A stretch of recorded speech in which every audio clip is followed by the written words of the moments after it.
దెయ్యాలుంటాయని భయపడుతూ భయపడుతూ వచ్చాడట. ఎవరో ఎదురు వచ్చారు ఈయనకి ఎదురుగా.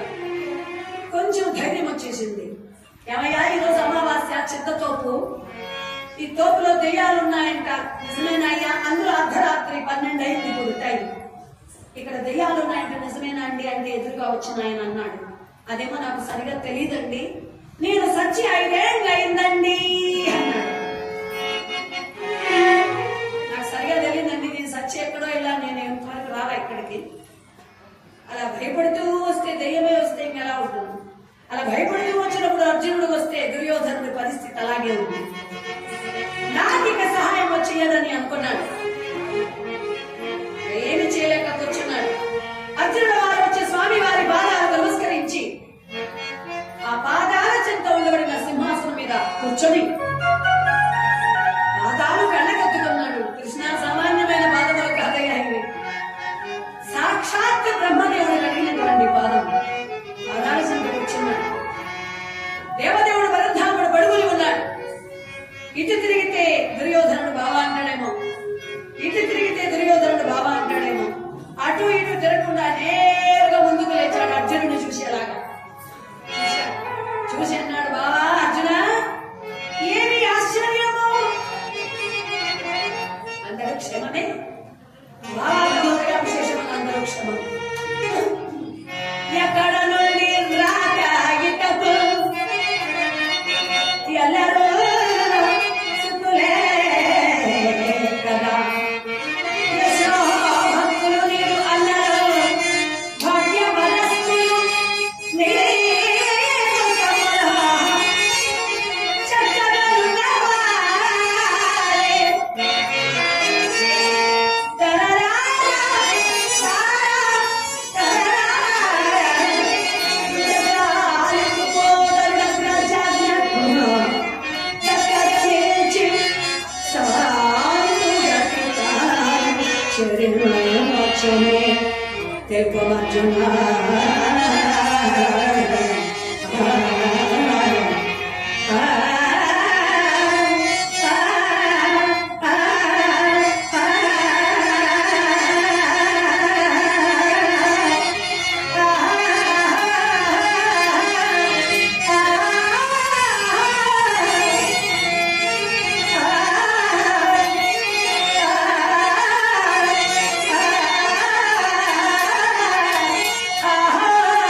శశిరేఖ, విరాట్ రాజు ఇంత అవసరమా అండి? అందరూ బాగున్నారా లేదా అంటే అయిపోయాయి కదా. మరి ఎందుకని అడుగుతున్నాడు? ఆలస్యం కావాలి, వెనకాలంటే దుర్యోధనుడు ఒళ్ళు మండిపోవాలి, అందుకు ఆలస్యం కావాలని. దుర్యోధనుడు చూశాడు, ఇంట్లో నా గతి అంటే వీళ్ళిద్దరూ నన్ను చూసేలాగా లేదు. రాజులు నేను వచ్చానని చెప్పను, చెప్పేవాళ్ళు లేరు. బావా బావా అంటూ వీళ్ళు వెళ్ళిపోతే నా దారి దొడ్డిదారైనా ఇంత బతుకు బతి ఎందుకంట ఇంత ఇంత వెనకాల చచ్చినట్లయింది నా పరిస్థితి అని దుర్యోధనుడు అన్నాడు. నేను వాడు అన్నాను, కొంచెం నన్ను కూడా చూడండి అన్నట్లు. వాసుదేవుడు అనుకోకుండా చూసినట్లు తిరిగి చూశాడు. పెదబాబు గారు, దుర్యోధన ఏమిటి ఆశ్చర్యం? బాబా ఎప్పుడు వచ్చి సుఖరే ప్రాతం సుఖం చుట్టము నివారభ్యవతి కర్ణుడు మరేను సుఖాగతలే ఈవన్ సోనగో వీష్ణుడు నివేందో ద్రోణాది భూమిగులు సేమమ్మై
కృష్ణ కౌరవుల పాండవుల కళాకాలను సేరువాయి.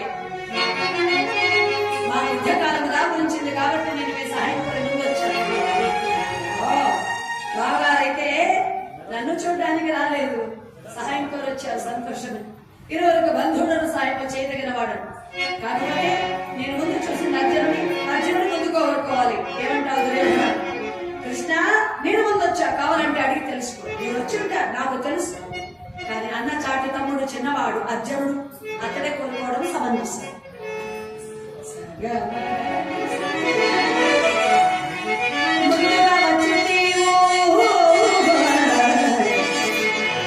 ముందుగా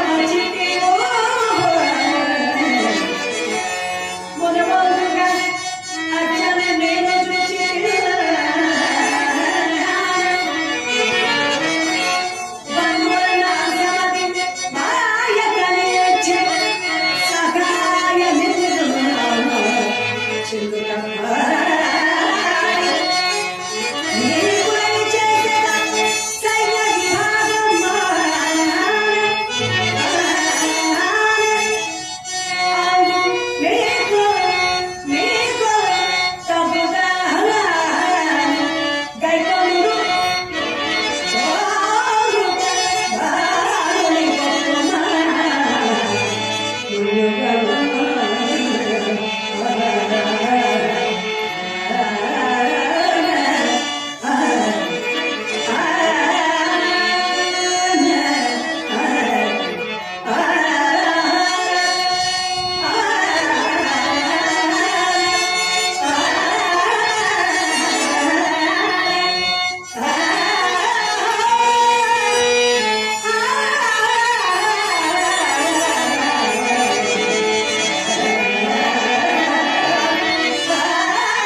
ఒకవైపు.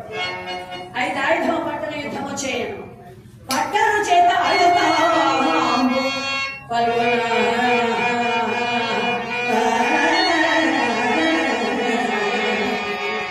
బుద్ధికి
విన్నారు కదా, 10,000 మంది యోధులందరూ ఒకవైపు, నేను ఒకడనే ఒకవైపు.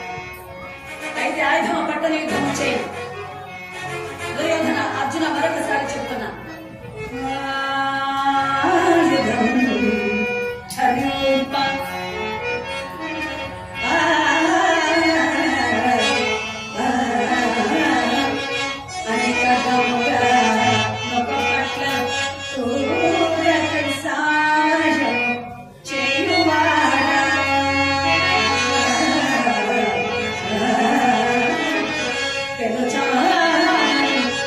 Rimata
అర్జునుడికి కట్టబెట్టడానికి పన్నాగమని అనుకున్నాడు దుర్యోధనుడు. అర్జునుడు వారు అడిగారు, బావా కోరుకోను, ఆలస్యం కోరుకున్నాడు.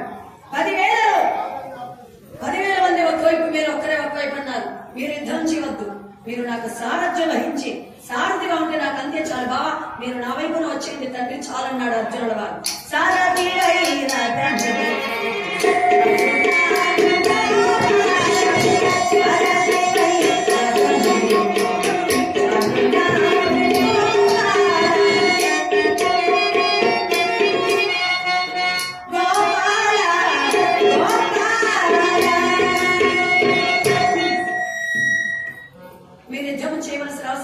సారథిగా ఉంటే రండి చాలు అన్నారు. దుర్యోధనుడు ఎగిరి కలిసేశాడు. నాకంతా మేలైంది, ఏ పని చేయని ఏ కాపీ కంచిగరుడ కావాలి. కృష్ణ తక్కిన యుగవీరులందరినీ నేను కైకొంటిని. ఇక మా గురుదేవులైన బలరామదేవుని సందర్శించి వెళ్లి వస్తున్నా, సెలవు. ఇక నేను సైనికుడు వస్తా. వాసుదేవుడు అన్నాడు, ఏమయ్య మావయ్య, 10,000 మంది యోధులు అందరినీ వదిలి నన్ను కోరుకున్నావు. మీ అన్నగారు అడిగితే ఏం చెబుతాం? బావా, మీరు అన్న మాటలోనే ఉంది కదా అర్థమంతా. 10,000లో ఒక్కటి నేను అన్నారు. 10,000లో ఒకటి తీసేస్తే ఎంతండి?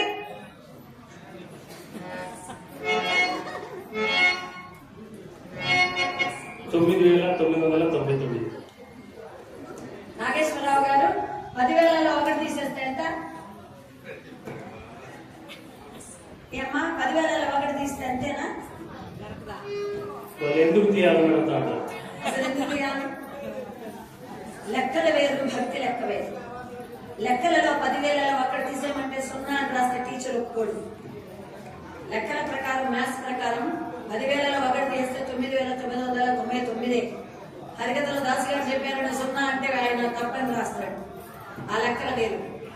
భక్తి లెక్క ప్రకారం 10,000లో ఒక్కటి మీరు నా వైపున వచ్చేస్తే మిగిలింది 0లే కదా అనేది అర్జునుడి వారి అభిప్రాయం. ఒకటి దేవుడు, 0 జీవుడు. ఆ ఒకటైనటువంటి అంకె పక్కన గుంపులు గుంపులుగా 0లు ఎన్ని ఉన్నా కూడా విలువ పెరుగుతుంది. ఒకటి లేకుండా ఎన్ని 0లున్నా 0యే. ఒకటి దేవుడు, 0 జీవుడు లాగా పరంధామ నీ అండదండల కొండంతగా ఉండగా, కౌరవుల బాణాలు దండగా, రేపే మాకు పండగ, రావయ్య మాకు అండదండగా ప్రభు అన్నారు. మరైతే బయలుదేరదామా? పదండి వెళదాం. మారేపల్లి శ్రీ కేశవుల రెడ్డి గారు దాసు గారికి సారణ ధర అంటే అన్ని ఈ రోజే అడగల. ఈ రోజు అడిగితే రేపు మాడమని, సరే రేపే పాడేస్తాం. 50 రూపాయలు భోకరించారు వీరు మంచి మనసుతో. తాతిరెడ్డి చెన్నారెడ్డి గారు బ్రాహ్మణపల్లె దాసు గారికి 50 రూపాయలు భోకరించారు. కానుకలని అమ్మవారికి అర్పితం. ద్రౌపది మాత వారిని, వారి కుటుంబ సభ్యుల సర్వదా రక్షించాలని స్వామి వారిని కోరుకుంటున్నారు. పాండవులు బయలుదేరగా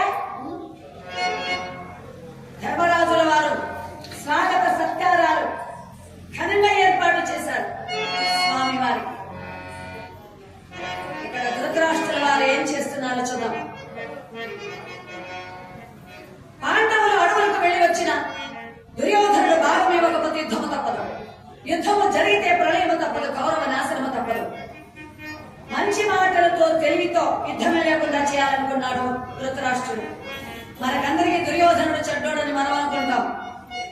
అంతకు మించిన పాత్రధారి ధృతరాష్ట్రుడు సంజయుల వారిని పిలిచి అన్నాడు, సంజయ, పాండవుల చెంతకు వెళ్లి నా మాట ఒక్క మాట మాట్లాడి రావాలి. నీ మాటలు విన్న తర్వాత దుర్యోధనుడు అభిప్రాయం ఎలా ఉన్నా నీ మాట విన్నా ధర్మరాజు రాజ్యం అడగరాదు, యుద్ధము చేయరా. ధర్మరాజు యుద్ధానికి రాకూడదు, రాజ్యంలో భాగం అడగకూడదు, ఆ పని చేయన్నాడు.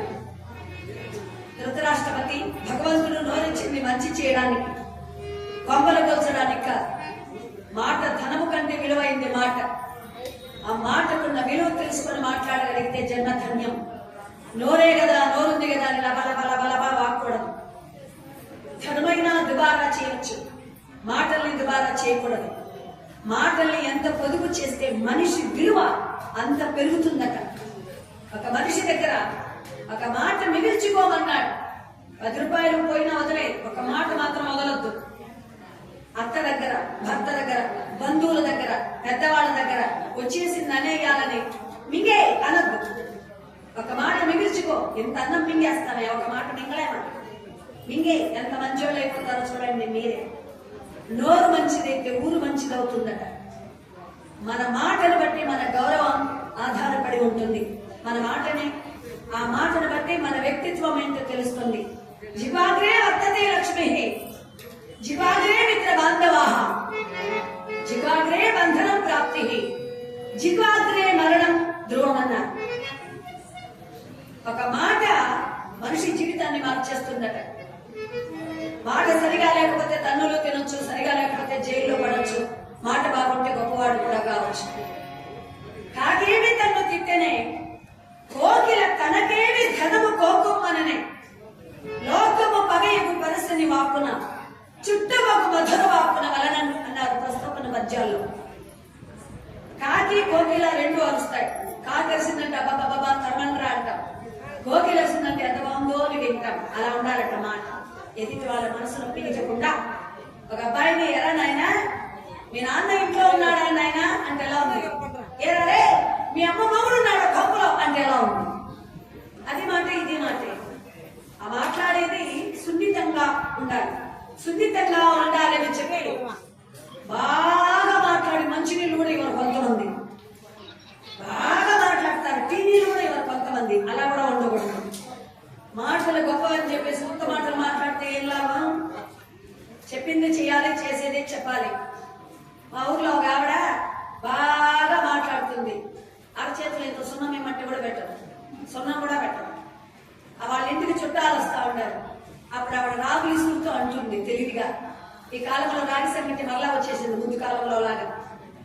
రాగులు ఇస్తా ఉంది, చుట్టాలు వస్తున్నారు. ఈవిడ కొత్తచ్చు పచ్చి రాగులు ఎవరండి చుట్టమన్నదట. అంటే కొత్తచ్చు నిలవదు, పచ్చి రాగులు మెదగవు. అంటే ఇండైరెక్ట్ గా సంగడి చేయనని దీనికి అర్థం. కొత్తచ్చు పచ్చి రాగులు ఎవరండి చుట్టమన్నదట. అందుకు వాళ్ళు అన్నారు, సంగటి పొద్దు సవడేపల్లి సంగటి ఎండాక పోనమ్మా అన్నారు. అన్నా ఇది ఉగాది దాకా ఉడుకుతుందన్నా అన్నదట ఆవిడ. యాకాసి దాకా మాకు ఏమి పనిలేదులేమ్మా అన్నారట వాళ్ళు. అలా కొంతమంది బాగా మాట్లాడతారు. ఇది మాత్రం మనం సహాయం ఏమి ఉండదు. సహాయం లేకపోయినా కష్టమే. అలా సంజీవులు వారు బాధపెట్టాడు. పవిత్రమైన ఉత్త మాటలతో మనిషిని మాయ చేయడం అనేది తప్పు కదా. కానీ మీ మాట కాదనలోకి వెళుతున్నానని బయలుదేరి వచ్చారు. గోపాలుడు కూడా, కృష్ణయ్య కూడా వచ్చాడు. ఆ రోజు సంబరాలు చేసుకున్నారు గొప్పగా. మరేపల్లి గ్రామం శంకరెడ్డి గారు, శంకరెడ్డి బోర్వెల్స్ దాసి గారికి 100 రూపాయలు బహుకరిస్తూ కిన్నెరసాని వచ్చిన పాట పాడాలని కోరుకున్నారు. భగవంతుడు వారిని సర్వదా రక్షించాలని స్వామి వారిని కోరుకుంటున్నాను. కృష్ణయ్య కోసం ఎన్నో ఎన్నో ఏర్పాటు చేశారు.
కావాలి.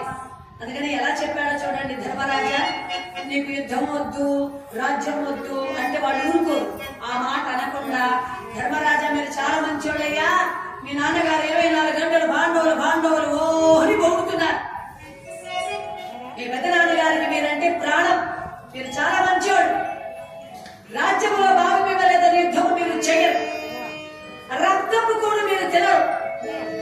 కావాలంటే రాజ్యమైనా వదిలేస్తారు, కావాలంటే అడవులకైనా వెళ్ళిపోతారు. మీరు ప్రజల్ని చంపరు, బంధువులతో యుద్ధం చేసేవాళ్ళు మీరు కాదు, మీరు చాలా మంచోళ్ళు అని ప్రజలు అంటున్నారయ్యా. ఎలా ఉందో చూడండి. మీరు మంచోళ్ళు కాబట్టి యుద్ధానికి రారు, రాజ్యం అడగరు, మీరు చాలా మంచోళ్ళు.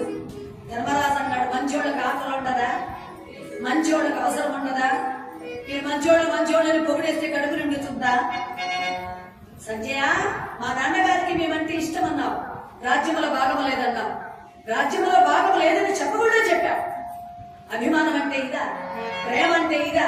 నువ్వంటే నాకు చాలా ప్రేమ, 10 రూపాయలు కూడా ఇవ్వను, ఇదా ప్రేమ? ఆకలేసిన వాడికి అన్నం పెట్టాలి, దాహం వేసిన వాడికి నీళ్లు ఇవ్వాలి. నీళ్ల గురించి, డబ్బు గురించి, ధనము గురించి వర్ణిస్తే వాడి దాహము, వాడి అవసరము తీరదు. ఇన్ని రోజులు శాంతింపజేశానికి నా వల్ల కాదు. మీరందరూ కలిసి రాజ్యంలో భాగం ఇప్పిస్తారా? యుద్ధంలో తేల్చుకుంటాను, మీ ఇష్టం అన్నాడు. భీమసేనుడు వారు లేచారు ఆవేశంతో. గదాలను చేత పెట్టాడు.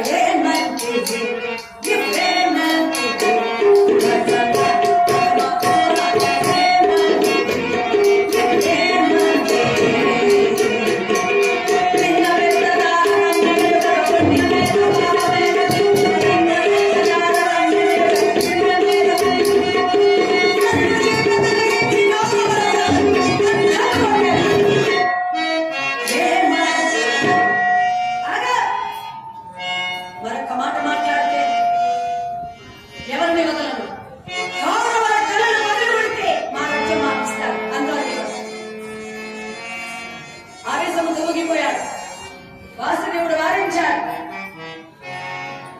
అతిథిగా వచ్చిన వాళ్ళ మీద ఆవేశము తగదని అన్నాడు. భీమసేనుడు వారి వారించి, సంజయ మాట మంచిదే కానీ సహాయం కూడా చేయాలి కదా. కబీర్ దాస్ గారు ఒక మాట అన్నారు,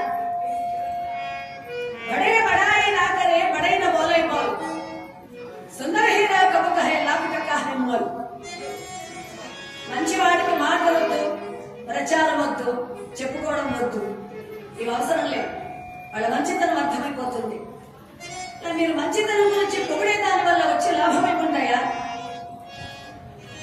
రాజ్యం ఇస్తారో తేల్చుకుంటారో. ధృతరాష్ట్రుల వారికి కళ్ళే లేవనుకున్న బుద్ధి కూడా లేదని అర్థమైంది. బుద్ధి కూడా లేదని అర్థమైంది. వెళ్ళి చెప్పండి అన్నాడు. సంజీవుల వారికి అవమానం అనిపించి బయలుదేరి ధృతరాష్ట్రుల వారు చెంత చేరారు. ఏమైంది రాయబారు అన్నారు. సంజీవుల వారు అన్నారు, ధృతరాష్ట్రపతి బిడ్డల్ని కన్నావు, చీడ పురుగుల్ని కన్నావు, ఒకడు మిగళ్ళు వంశనాశనం. ఏ గోపి గురువాడు పుత్రో నిర్గుణేన సతైరపి ఏకశ్చంద్ర ప్రకాశైన నక్షత్రం కిం ప్రయోజన. ఆకాశంలో నక్షత్రాలు ఎన్నో ఉంటాయి. అమావాస్య రోజున వెలుగునివ్వడానికి ఒకటి పనికిరాదు. ఉన్నవి రోజున చందమామ ఒకడు చాలా లోకాలకు వెలుగునిస్తారు. బిడ్డల్ని కన్నడములో లేదు గొప్పతనం, కన్న బిడ్డల్ని మంచి వాళ్ళగా తయారు చేయడంలో ఉంది గొప్పతనం. పిల్లలు పుట్టేశారంటే ఒక పని అయిపోయిందని వదిలేస్తారు. బిడ్డలు లేదు అంటే కనిపించిన రాయకంతా మొక్కుతారు. నీ బిడ్డల్ని సర్చ్ చేసుకో, లేదా ఒకటి మిగలదు. మీరు అనుకున్నది జరగలేదు, సంధి కుదరలేదు, వంశ నాశనం, వెళ్ళొస్తారు. అనుకున్నది ఒక్కటి, అయినది ఒక్కటి,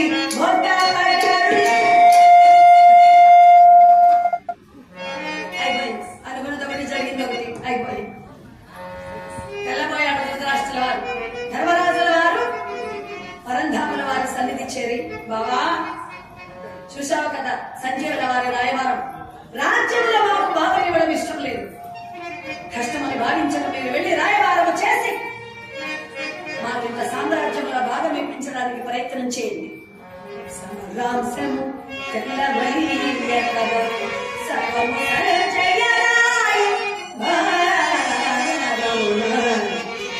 సారా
యుద్ధం వద్దన్నాడు ధర్మరాజు. ఎవరు శత్రువులను చంపాలి తండ్రి? ఎవరు నాకు శత్రువులు? అందరూ నా వాళ్ళే.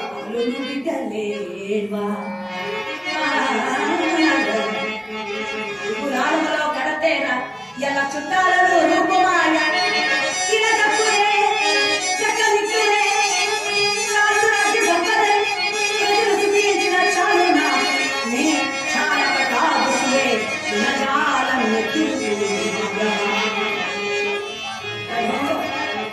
యుద్ధము చేయలేను ప్రభు అన్నాడు. కౌరవుల మీద ప్రేమ వద్దు యుద్ధం అంటాడు ఆయన. వద్దంటాడు ఈయన. భీమసేనుల వారు లేచారు. మా అన్న మాట ప్రకారంగా యుద్ధము చేయవచ్చు కదా అన్నాడు. అంత మాట అనేసరికి మా అన్న మాట ప్రకారంగా ఏం చేయాలి? అదే యుద్ధము చేయకుండా ఏదో ఒకటి చేయొచ్చు కదా, ఏదో ఒకటి మీరు సంధి చేయొచ్చు కదా. మా అన్నకు యుద్ధం అంటే ఇష్టం లేదు కదా, యుద్ధం లేకుండా ఏదో ఒకటి చేయండి. ఏమిటి భీమసేనుడే? ఏంటి భీముడా యుద్ధం వద్దనేది? భీముడే యుద్ధం వద్దంటే నేను అనుకున్నది జరిగేది ఎలా? 18 అక్షోహిణీల సైనికులు బలి కావాలి కదా. 18 అక్షోహిణీలు చావాలి అంటే వీళ్ళలో ఎవరో ఒకరు యుద్ధం కావాలని వాడు కావాలి కదా. కోపాన్ని తెప్పించడానికి ప్రయత్నం చేశాడు ఆయన. వాసుదేవుడు భీమసేనుల వారికి కోపం రావాలి. ఆయన ఏమైనా చేస్తాడు. లేని కోపాన్ని తెప్పించగలడు, ఉండే కోపాన్ని తగ్గించగలడు.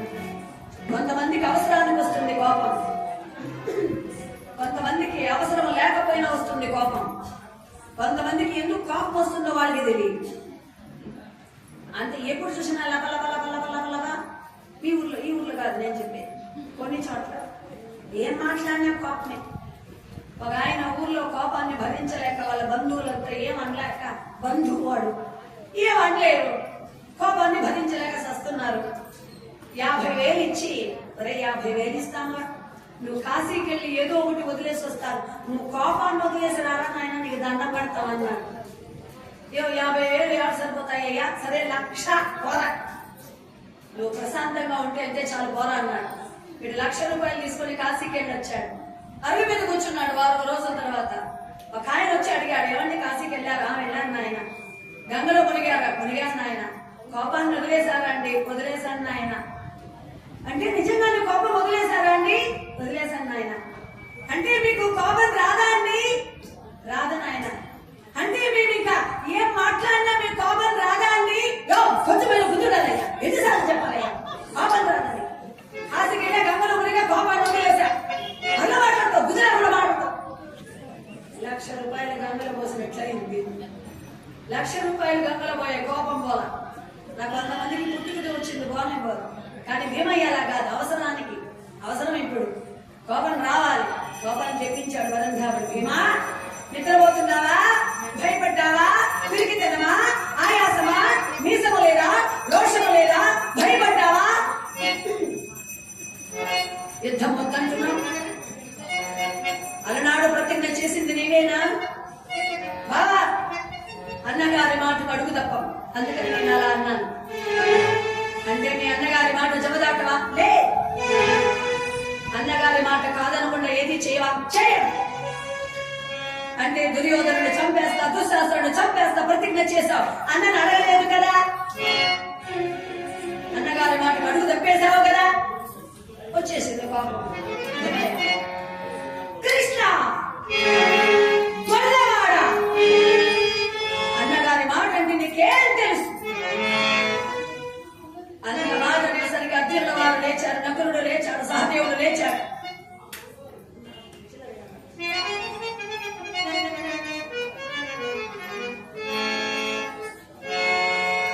ఆచార ప్రకారంగా అక్షయ వస్తుంది. వచ్చిన విధంగా అందరూ కోరుకుంటూ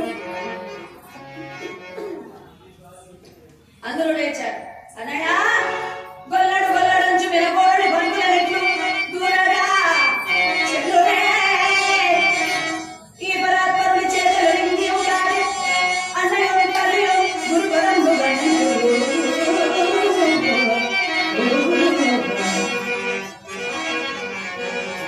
దేవదేవైనటువంటి వరంధాములు ఇంత మాటలంటేరా ఏమొచ్చి మోడు మోర్తులు గలేసినము ఏమొచ్చి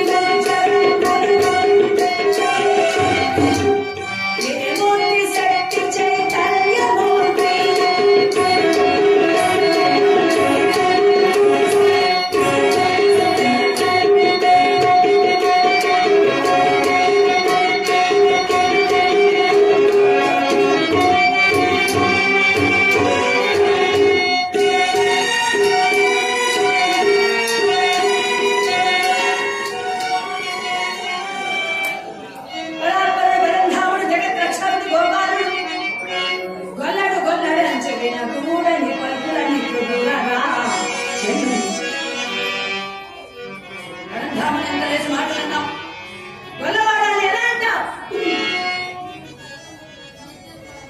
ఊర్లో గలాటాకు వచ్చేసారు. ఎందుకంటావు మా గొల్లవాడ అని. నేను కాదండి అన్నది భీమసేనుడు వారండి అంటే వినరా. అట్లా ఈ ఊర్లో కూడా ఎవరన్నా ఉంటే ఏమన్నా అనుకోవద్దండి, నేను అనలేదు. అలా పరంధాముని గొల్లవాడ అని ఎలా అంటావు అని భీమయ్యని నకులుడు సహదేవుడు అర్జునుడు వారు లేచి అడిగారు. పరంధాముని అంత మాటలని ఆవేశంతో బాధతో ఇలా అనవచ్చా? మీరు అడిగిన మాట బాగానే ఉంది, కాదనలేదు. కృష్ణుడు నన్ను అనవచ్చా? వీసము లేదా, రోషము లేదా, ధైర్యము లేదా, అన్ని మాటలు అన్నాడే. అప్పుడు మీకేమీ అనిపించలేదు. నేను గొల్లవాడ అంటే మీకందరికి బాధ అనిపించింది. అంటే మీరందరూ ఆయన పక్షమే, నా పక్షం ఎవరులేదు. అందరూ కృష్ణయ్య కోసం వచ్చిన వాళ్ళు ఇక్కడ నా కోసం ఉండేవాళ్ళు ఎవరులేరు. అర్థమైంది. నాకంటూ విలువ లేదు. మీ ఛాస, మీ ఆలోచన మొత్తం ఆయన మీదనే, కృష్ణయ్య మీద. అలాంటప్పుడు నేనెందుకు, నా బతుకెందుకు? గదాదండమ తీసి గిరిగిరా తిప్పి గగన మండలానికి విసిరివేయబోయాడు. వాసుదేవుడికి భయం వేసింది. ఆ గదాదండమతో వాడి నెత్తిన వేసుకుంటాడో లేదా నా నెత్తిన వేస్తాడో అని భయం వేసింది. వాడి నెత్తిన వేసుకున్నా నాకు ఇబ్బంది, నా నెత్తిన వేసినా నాకు ఇబ్బంది అని. అమ్మా ద్రౌపది వెళ్ళమ్మా, కొంచెం మీ ఆయనతో మాట్లాడమ్మా. ఆడవాళ్ళు కోపాన్ని తగ్గించగలరు, ప్రేమను పంచగలరు. కాబట్టి వెళ్ళి ద్రౌపదమ్మ వారు ఎలా చెప్పాలో, కులసతిగా, ఇల్లాలుగా, భార్యగా ఎలా మాట్లాడాలో అలా మాట్లాడింది. ఏమండి, ఒకవేళ మీరు గంధ పైకెత్తి నెత్తిన వేసుకొని చస్తారా అనుకుంటున్నారా? అలాగే ఇంతకుముందు నన్ను చంపే, నేను కూడా చస్తా. మీరు లేనప్పుడు నా జీవితం ఎందుకు, నా బతికెందుకు? తల వెంట్రుకలు విరిగి పోసుకొని దెయ్యం పట్టిన దానిలాగా తిరుగుతున్నాను, మీరు ఉన్నారన్న ధైర్యంతో, మీరు నాకు సహాయం చేయగలరు అన్న ధైర్యంతో. మీరు లేనప్పుడు నేనెందుకు? కోపం తగ్గింది. భార్య అంత మాట అనేసరికి కోపం తగ్గింది. ద్రౌపది, నువ్వేమో నా కోసమే జీవిస్తున్నానని నువ్విలా అంటావు, తమ్ముడిలా అన్నారు, అన్నగారిలా అన్నారు. వాళ్ళేదో అన్నారని మీకేదైనా అయితే మీరేమన్నా చేసుకుంటే మీ బావగారు అన్న మాటలు నిజము కావా? కాబట్టి ఏమిటండి ఇది అన్నది. భీమసేనుడు వారు శాంతమయ్యారు. వాసుదేవుడు వచ్చి పలకరించాడు. బావా, భూమి ఆకాశము మీద పడిన చేతులతో త్రోయగలిగిన సాహసం కలిగిన వీరుడివి నీవు. యుద్ధం వచ్చిన సమయంలో ఇలా మెత్తగా ఉన్నావని అలా అన్నాను గాని నీ సాహసము నాకు తెలీదా? బావా, జరిగింది ఏదో జరిగింది. కౌరవ సభలో నేను చెప్పినట్లు కొన్ని మాటలు చెప్పమన్నారు.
రాజ్యం అంతా మా అన్న వాళ్ళే, కర్ణుడు రావాలే, వదలని చెప్పమన్నాడు.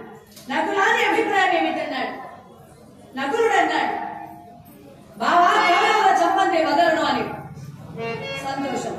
సహదేవుని అడగాలి. ధర్మరాజుల వారి దగ్గరికి వచ్చాడు. ధర్మరాజు నీ అభిప్రాయం ఏమిటి, రాయబారిగా వెళ్ళాలి, నీ అభిప్రాయం ఏమిటి అన్నాడు. ధర్మరాజుల వారు అన్నారు, ధర్మంగా మా అర్ధరాజ్యం మాకివ్వమనండి అన్నాడు. ఎవరో రయ్యంగా రామాయణం అని తెల్లవారు సీతమ్మ రావుడికి ఏం కావాలన్నాడు. సీతమ్మ రావుడికి ఏం కావాలమ్మా, ఏం కావాలి, ఏమా సీతమ్మ రావుడికి ఏం కావాలమ్మా, భార్య, భర్త. సీతమ్మ రావుడికి ఏం కావాలమ్మా, సీతమ్మ రాముడికి భార్య కదా. సీతమ్మ రాముడికి భార్య, సీత అమ్మ రాముడికి అత్తే కదా. అర్థం కాలేదా? సీత అమ్మ రాముడికి అత్తే కదా. సీతమ్మ ఎవరు ఇట్లా అడిగారు, ఎవరు రేగంత రామాయణం అని తెల్లవారు లేచి సీతమ్మ ఏమంటే సీతమ్మ రాముడికి ఏం కావాలి, సీతమ్మ రాముడికి ఏం కావాలి, నువ్వు నాకేం కావాలి, సీతమ్మ గారు, సీతమ్మ సీతమ్మ.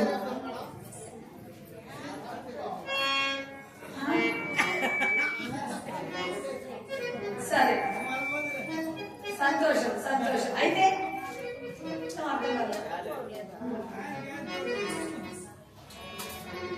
ఎవరో వెయ్యంతా రామాయణంలో తెల్లవారు సీతమ్మ రావుడికి ఏం కావాలన్నట్లు అర్ధరాజ్యముల భారమిమ్మంటే అది జరిగే పని కాదు. కౌరవుల సంగతి తెలిసి అడిగితే అయ్యే పనేనా? ఇంకో మాట చెప్పు. అర్ధరాజ్యం లేదంటే 5 రాజ్యాలు, కాదంటే 5 పల్లెలు, కాదంటే 5 ఇంట్లో, కాదంటే తర్వాత ఇష్టం అన్నాడు. సహదేవుని అభిప్రాయం ఏమిటన్నాడు. సహదేవుడు అన్నాడు, బావా వినగలిగిన ధైర్యం నీకుంటేరా అన్నాడు. ఇదేంటిది, వినడానికి ధైర్యం కావాలా, వినడానికి ధైర్యం కావాలా, ఏం చెప్తాడో అని వస్తే సహదేవుడు చెప్పాడు, అడిగితివి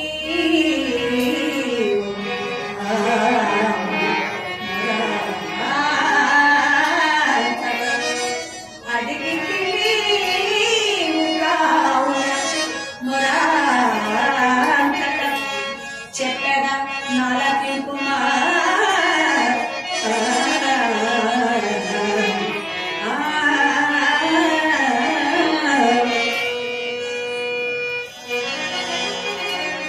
ఎడబడుటట్లు సంధికి సుయోధనుడు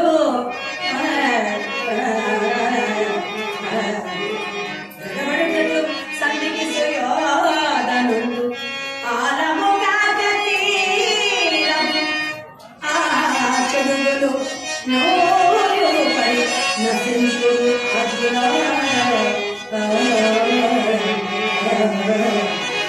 సప్తము సమరపుత్రుని పాలగు నేనెరుగుదు కృష్ణ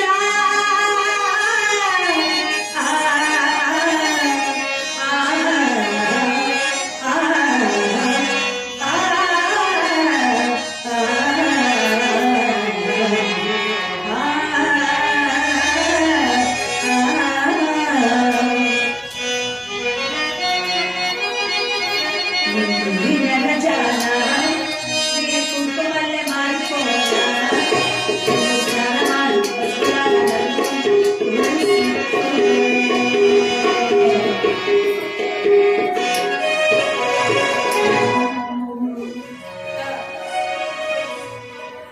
అడిగితివి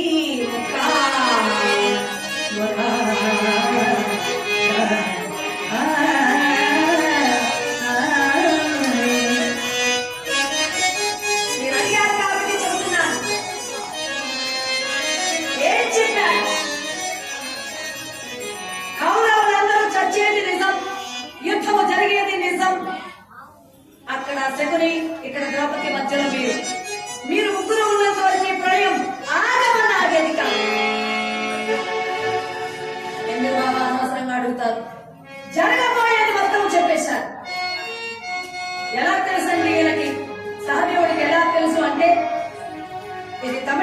భారతంలో ఉందని చెబుతారు. చిన్న వయసులో పాండవుల వాసుదేవుడు వచ్చి వాళ్ళ నాన్నేమో పాండురాజు గారి శరీరాన్ని తినమని చెబితే వాసుదేవుడు వద్దన్నాడు. అలా తినకూడదని బావ చెప్పారు, తినొచ్చని తండ్రి చెప్పాడు. ఎవరు చెప్పింది నిజమా అని ఆలోచించాడు సహదేవుడు ఎడమ కాలి చిటికన వేలు కొరికాడు. ఎడమ కాలి చిటికన వేలు. లోకాలలో జరిగే విశేషాలన్నీ కూడా తనకు తెలిసిపోయాయి.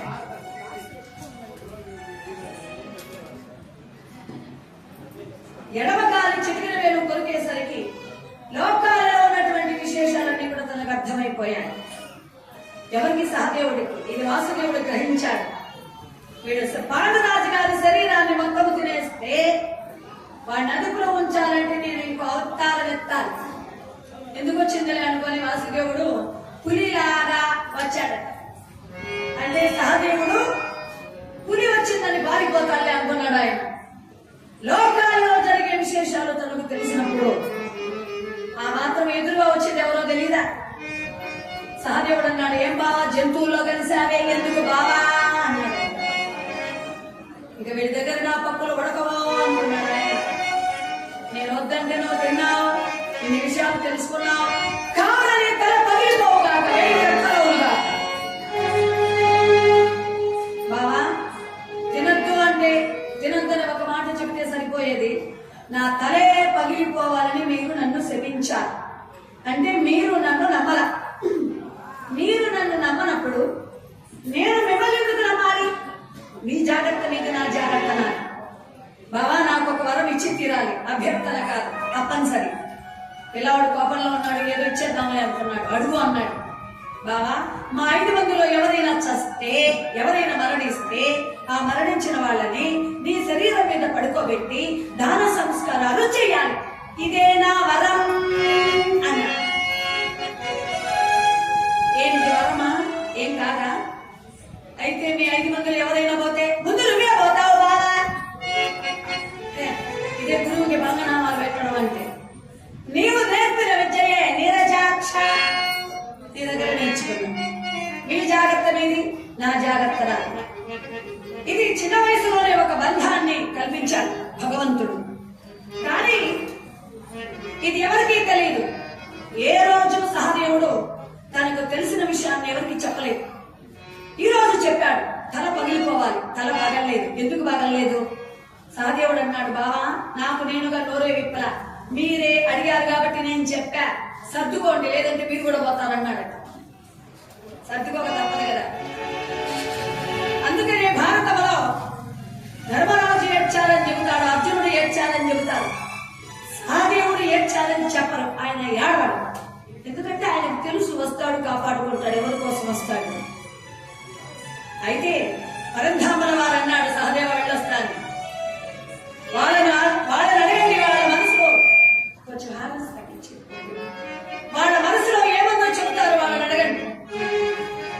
నా మనసులో ఏముందో నీకు తెలుసు, మీరంటే ఏమిటో నాకు తెలుసు, నన్ను అడగద్దు. నేను రాయబారం వెళ్ళొద్దంటే మీరు ఆపేస్తారా? లేదు. యుద్ధం జరగద్దంటే నిలిపేస్తారా? లేదు. ఎవరి మనసులో ఎలా ఉన్నా మీ ఆలోచన ఒకటే. మహాభారత సంగ్రామం, కౌరవ నాశనం.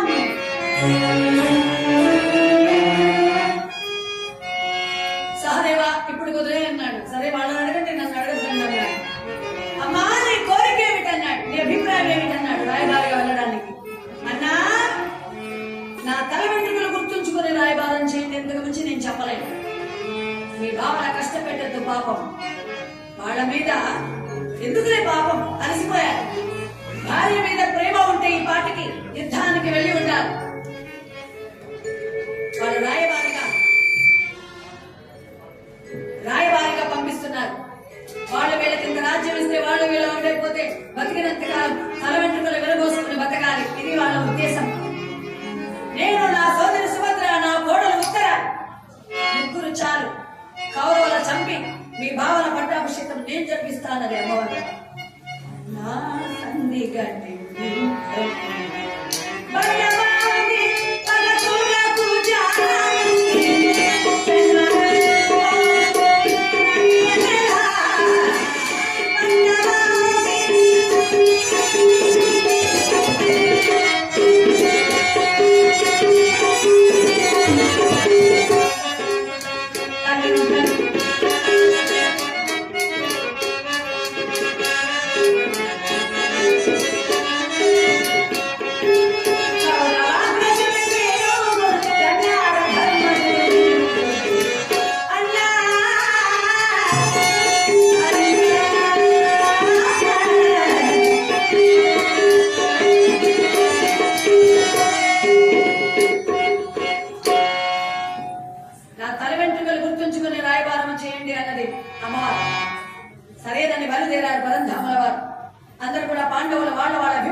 రాయబారిగా బయలుదేరుతున్నాడు శ్రీకృష్ణ భగవంతుడు.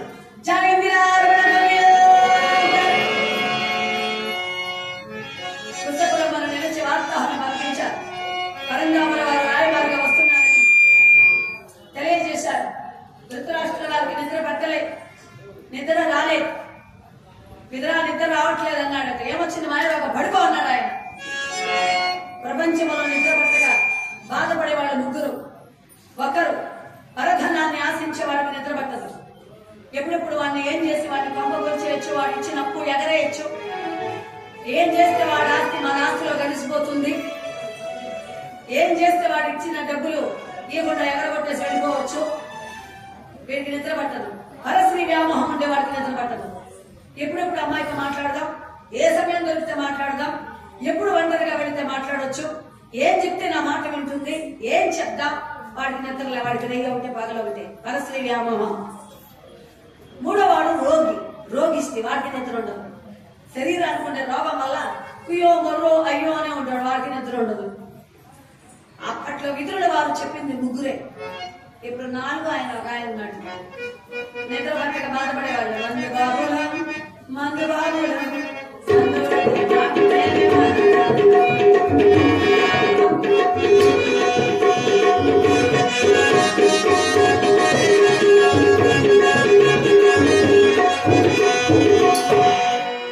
అన్ని అనలేదండి అంటాడండి. వాళ్ళకి ఎప్పుడు షాప్ తెరుస్తారు, ఎవడు కోట కప్పిస్తాడు, ఏం చేస్తే కోటలు దొరుకుతుంది, వాడికి నిద్ర ఉండదు, ఏమిటే బొగలు ఒకటి. నీకే వచ్చింది మాయరోగం అన్నాడు. చెప్పగలిగిన వాళ్ళు ఎందురుండి తెలుసుకోలేదే. చెప్పేవాళ్ళు లేకపోతే మన పరిస్థితి ఏమిటి? చెప్పడం అవసరం, వినడం కూడా అవసరమే. పార్వతమ్మ గారు బండ మీద ఎండు, గుడికి 50 రూపాయలు, దాసు గారికి 50 రూపాయలు. శంకరమ్మ గారు బండ మీద ఎండు, గుడికి 500 రూపాయలు, దాసు గారికి 20 రూపాయలు కానుకలు ఇచ్చారు. మంచి మనస్సుతో పార్వతమ్మ గారు, అలాగే శంకరమ్మ గారు. ద్రౌపది మాత వారిని, వారి కుటుంబ సభ్యులను కూడా సర్వదా రక్షిస్తూ ఆయుధాలని భోగభాగ్యాలు ప్రసాదించాలని స్వామి వారిని కోరుకుంటున్నారు.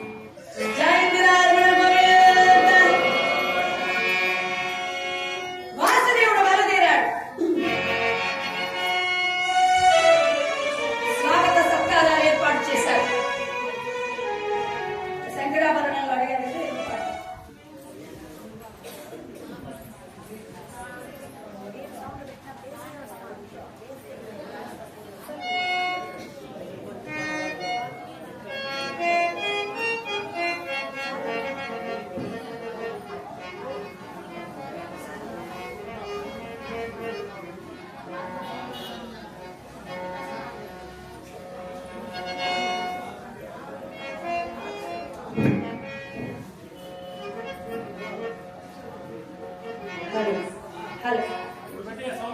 అందరూ ఆహ్వానించారు కృష్ణయ్యని.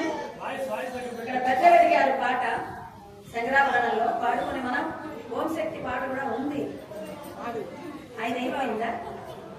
ఆ ఓం శక్తి పాట కూడా ఉంది. కొంచెం అయితే కొంచెం వ్యాపకంగా వినిపించండి చూద్దాం. మీరు సరే ఛానల్ వాళ్ళు భయపడతారండి, పర్వాలేదా?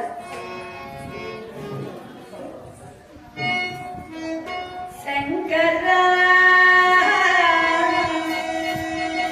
నాద శ్రీరామరా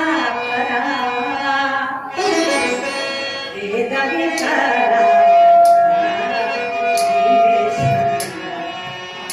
శంకరా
విదురాని ఇంటికి భోజనానికి వస్తున్నా అని దుర్యోధనుడి మందిరానికి వెళ్లి దుర్యోధనుడు చంపాలని కూడా చూస్తే అగట్ట మీద కూర్చోమని చెబితే వద్దని వారుదేరి భోంచేయమంటే వద్దని చెప్పి కుంతీదేవితో మాట్లాడి విదురుల వారి ఇంటికి వచ్చాడు. విదురుల వారు కన్నీటితో పాదాలు కడిగి వేశారు.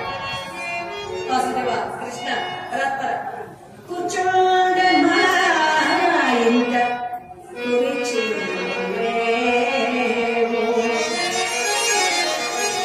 నా అంకపీఠమే సిద్ధపరచండి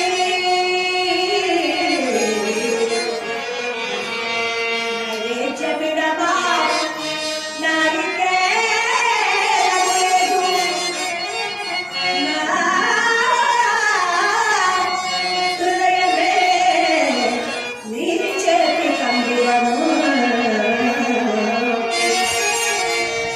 పాచంబులిన మాకు కన్నీరు లేదు నా కన్నీటితో కాలు కడుగొనుతి లోటురానివను లోటురానివను లోటురానివను ఉన్నంతలోన నీకు రమ్ము కృష్ణ రమ్ము కృష్ణ రమ్ము కృష్ణ నా హృదయమందు నిమిషమైన నీవు మాయ అమృత చరిచుండు నీకు పదాంతములయందు కోటి జన్మాలు మొరపెట్టుకొందు కృష్ణ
విదురుల వారి భక్తి అనన్యం.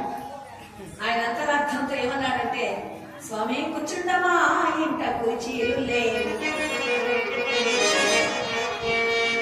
ఈ విశ్వమంతా నీది, పంచభూతాల సృష్టి నీది, పంచభూతాల రూపంలో నీది, మా కోసం ప్రతిదీ మా కోసం సృష్టింపజేసినటువంటి సృష్టి, ఈ కుసుమాలు మీవే, నారికేళమ్మ మీ సృష్టి, నాదంటూ ఏది లేదు, అందరికీ అన్ని ఇవ్వగలిగిన పరంధాములు వారికి నేనేమి ఇవ్వగలను తండ్రి, అందరి ఆకలి తీర్చే భగవంతుడి ఆకలి నేను తీర్చగలను తండ్రి, పరంధామీకమైతే సిద్ధపరచగలను అన్నాడు.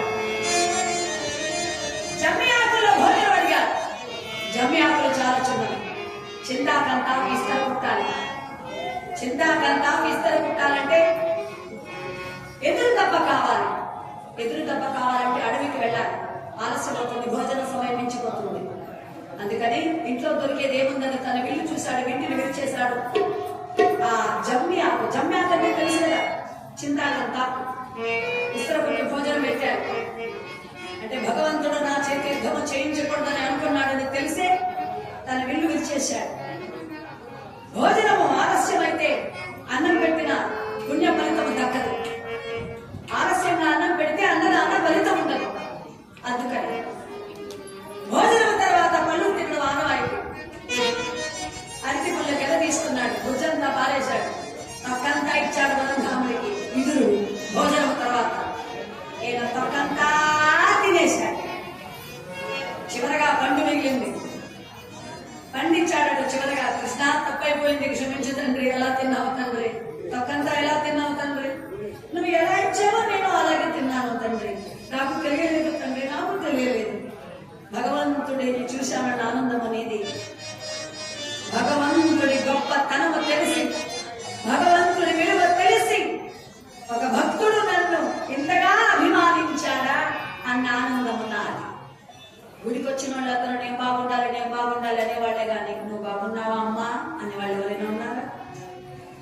కైలాసాన్ని వదిలిపెట్టి అమ్మవారు కథలు వచ్చి కూర్చొని ఎన్ని కష్టాలు పడిందో ఏమో. మా కోసమే వచ్చింది, నువ్వు ఎలా ఉన్నావు అని అడిగే వాళ్ళు ఎవరైనా ఉన్నారా? అలా అడిగే వాళ్ళ కోసం నేను కూడా ఎదురు చూస్తాను కదా అన్నట్లుగా, తండ్రి నువ్వు ఎలా ఉన్నావని నా కోసం, నా విలువ తెలిసి నా గురించి బాధపడే నీ ప్రేమ చూసి నేను పరవశించిపోయాను విధుల, నాకు తెలియలేదన్నాడు. తొక్క తిన్నాను, ఏం తిన్నాను నాకు తెలియలేదు విధుల. నన్ను అంతగా అభిమానించి నిన్ను చూసి మైమర్చిపోయాను తండ్రి. చివరగా పండు తినమంటే ఆయనకు పండు బాగలేదట, తొక్కే బాగుందట. ప్రేమతో కల్పించాడు కాబట్టి విధురా పాండవుల వైపు రావచ్చు కదా, నేను రాలేను. జమ్మి ఆకుల్లో భోజనం అడిగినప్పుడే నాకు అర్థమైంది, నా చేత మీరు యుద్ధము చేయించకూడదని అనుకున్నారు అని నిర్ణయించుకొని నా ఇంటిని విడిచేశాను. ఇరుపక్షాల ఎందు నేను యుద్ధము చేయను. సాక్షాత్తు యమధర్మరాజే విదురుడు. ఒక రాజ్యంలో దొంగలు పడ్డారు, దొంగల్ని తరుగుతూ భటులు వెళ్ళారు. ఈ దొంగలు మాండవ్యముని ఆశ్రమంలో ధనం పడేసి వెళ్ళిపోయారు. దొంగ మాండవ్యముని అనుకున్నారు, మాండవ్యముని పట్టుకెళ్లారు. మాండవ్యముని దొంగ అనుకుని శిక్ష వేశారు, కొత్త శిక్ష. సోలం మీద కూర్చోబెట్టారు, శరీరంలో సోలమ దిగబడిపోయింది. ఆయనకు ఆ సమయంలో ఆయన మాట్లాడలేదు. తర్వాత కొంతమంది చూసి ఏంటి స్వామి మీకు ఈ శిక్ష అంటే ఆయన అన్నారు, నేను మౌరవర్తంలో ఉన్నాను నిన్నటి రోజున, మహారాజు గారు నేనే దొంగలకుని శిక్ష వేశారయ్యా అన్నాడు మాండవ్యముని. మహారాజు గారికి తెలిసి తప్పైపోయింది, క్షమించమని అడిగి ఆ శూలాన్ని లాగేశారు. రాజా ఎందుకు వేశావు నాకు శిక్షను అడగలేదు. పూర్వజన్మలో కర్మలు, ఈ జన్మలో, ఈ జన్మలో కర్మలు, పై జన్మలో శిక్షలు వేసేది వేయించేది యమధర్మరాజు. అందుకు నేరుగా యమలోకానికి వెళ్ళారు. యమధర్మరాజా ఎందుకు వేశావు నాకు కొత్త శిక్ష, నేనేం తప్పు చేశాను? స్వామి ముందు జన్మలో మీరు 9 ఏళ్ల బాలుడై ఉండి తూనిగల తోక తుంచి తోక కుమారుగా పుల్లను వచ్చి ఆడుకున్నారు. ఈ జన్మలో మీకు సోలము వచ్చబడింది. క్రిమికీటకాదులైన జంతువులైనా వాటిని హింస పెడితే మనకు శిక్ష తప్పదు. రామదాసు గారు చిలకను పంజరంలో ఉంచినందుకు జైలు శిక్ష తప్పలేదు. అలాగే జీవులను హింస పెడితే మనకు శిక్ష తప్పదు. అందుకని ఆయన అన్నాడు, 12 సంవత్సరాల వరకు పిల్లలకు బాల్యావస్థ, 12 సంవత్సరాల లోపు పిల్లలు ఏం చేసినా పాపమైన పుణ్యమైన తల్లి తండ్రి మీద వేయాలి.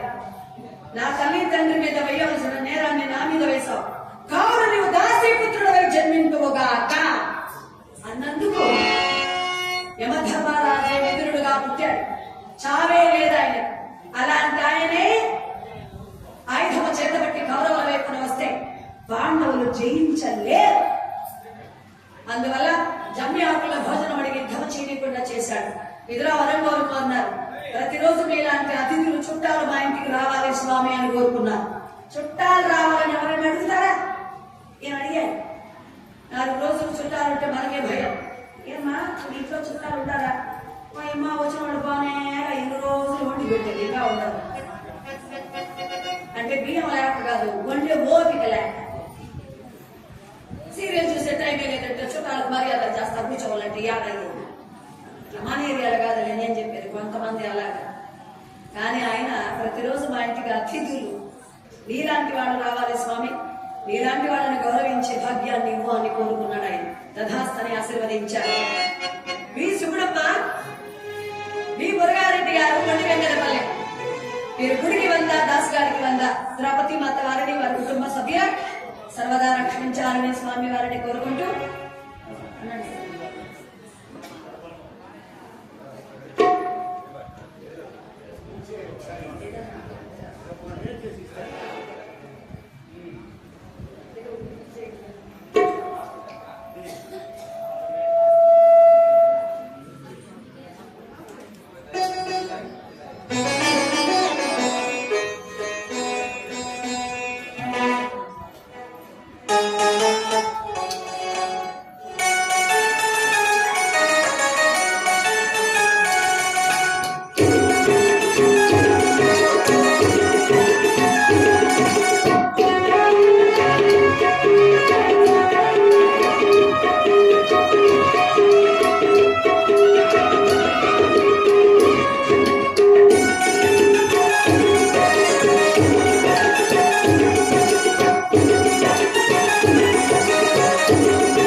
ఆ